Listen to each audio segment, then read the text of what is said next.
aujourd'hui, devant l'imbroglio, devant la situation chaotique qui prévaut dans cette province, où est l'espoir? Où est la notoriété? Où est l'avenir de ces peuples?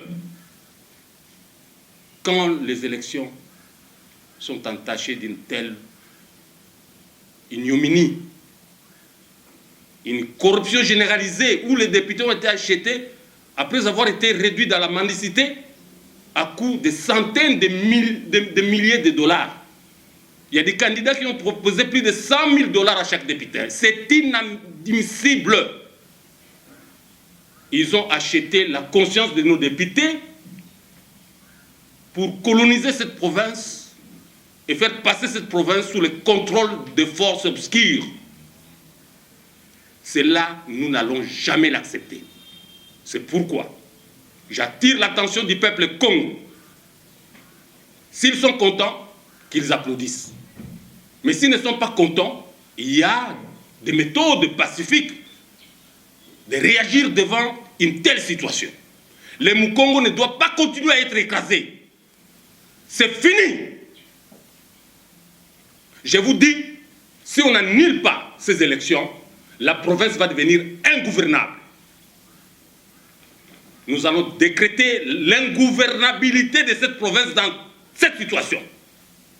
Trop, c'est trop. Soit, ils vont nous arrêter en inventant des cabales, comme par le passé, puisque nous avons résisté, mais aujourd'hui, nous allons résister. Nous n'allons pas accepter ces élections-là. C'est pourquoi je demande au chef de l'État, garant de fonctionnement des institutions, d'annuler ces élections immédiatement. Faute de quoi, nous demanderons au peuple Congo de descendre dans la rue en réagissant bien sûr pacifiquement. Dès demain, si on n'annule pas ces élections, le peuple Congo va descendre dans la rue et il va réagir pacifiquement. J'ai dit, si on ne trouve pas une solution politique à cette situation où on veut humilier les leaders Congo, moins un long, pour des intérêts égoïstes, nous allons mettre fin à cette situation d'imbroglio.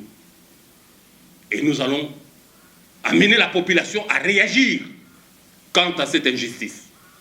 Inacceptable. D'où viennent ces sommes d'argent qui ont circulé?